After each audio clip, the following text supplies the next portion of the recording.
He's going to break all of this down for us. You know, Greg, my first question is, what could Californians do today that they couldn't do yesterday?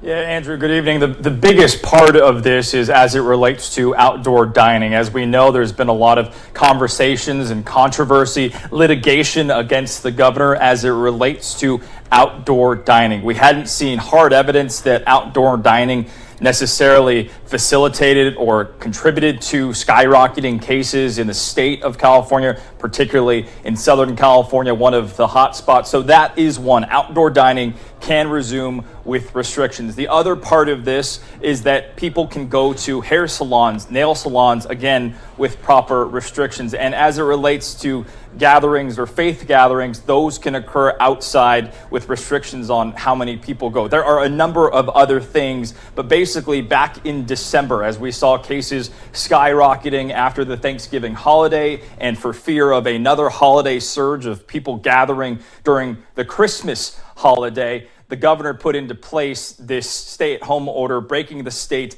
into 5 regions. Southern California, the San Joaquin Valley, and the Bay Area were all part of that stay-at-home order until today. And now we go back to a more county-centric idea that counties are the keepers of their own discipline. And at this point, they decide if they want to go further stricter. But again, we're going back to this color-coded tier system, purple being the most restrictive, and about 99% of the state's population will be under that purple restrictive tier.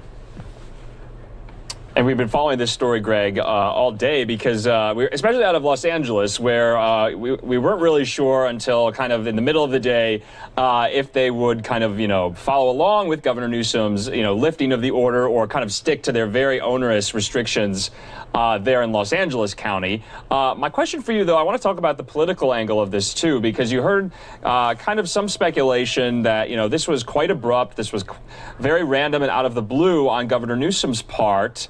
And maybe has something to do with this, burgeoning recall effort underway on his behalf. Can you kind of give us some background on that? Is there any credence to that?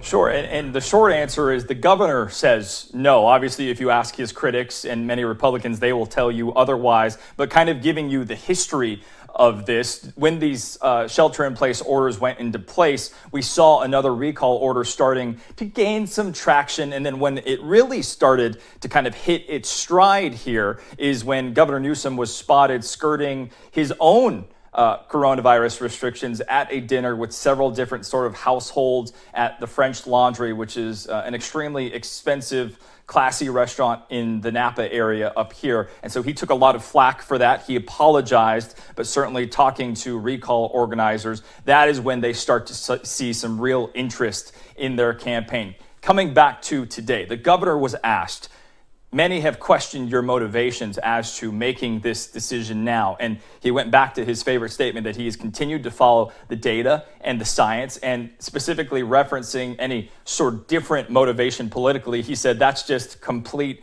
utter nonsense. And I'm quoting there.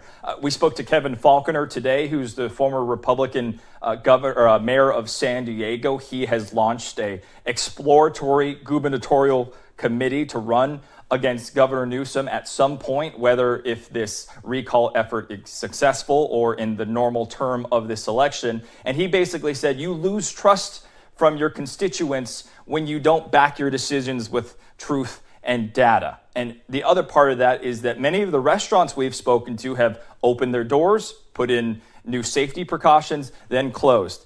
Opened, closed, opened, closed. And so that was where a lot of the frustration came from these small business owners. And Faulconer and even the governor would probably agree that there's a balance here between saving lives and stopping the spread of the coronavirus, but also helping small businesses survive in a time where their future is very uncertain, as many of them have not had any sort of revenue and have been unable to acquire any sort of PPP loan from the federal government for quite some time.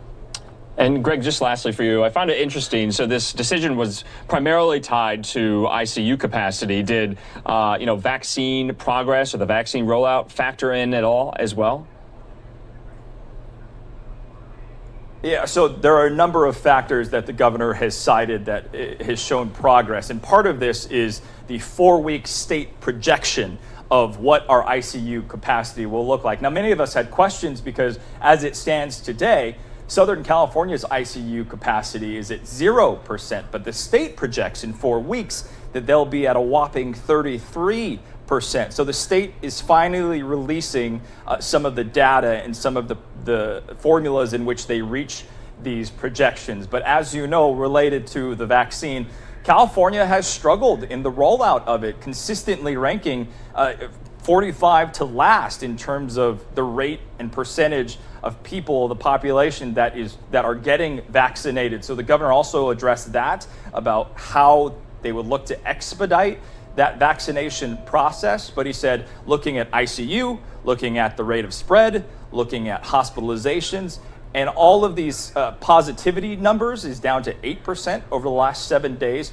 And vaccinations, to your question, Andrew, these are the things that they considered as they look to make this step. We should also point out that there are plenty of people who are unhappy about this decision to roll back this shelter-in-place order. We heard from the California Nurses Association, which is the largest union for nurses in our state, that said they condemn this decision and that they wish the government would put people over profits, because they have certainly seen the human toll that this has taken, the COVID-19 has, on seeing people die, on seeing the number of cases that come in, and just exhausted frontline workers. So this is a very contentious issue and certainly a controversial decision out of today, Andrew.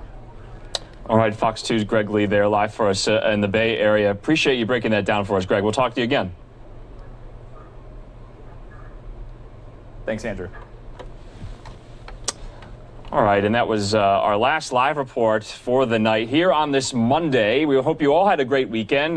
We know that the week is shaping up to be quite busy, as it is already here on this Monday. We've been showing you lots of live events. We've had lots of live reporter hits out in the field around the country, breaking down all the top stories of the day. So we're going to take a quick commercial break, and then afterward, we're not going to go back to Jen Psaki. We'll put that in our overnight playlist. We do want to show you again the procession of the House impeachment managers from the House side of the Capitol to the Senate to present the one article of impeachment against former President Donald Trump. It's about 15 minutes, so we aired it live. In case you missed it, we're going to air it again after the commercial break. But we want to thank you for watching. We'll see you back here in 2 minutes.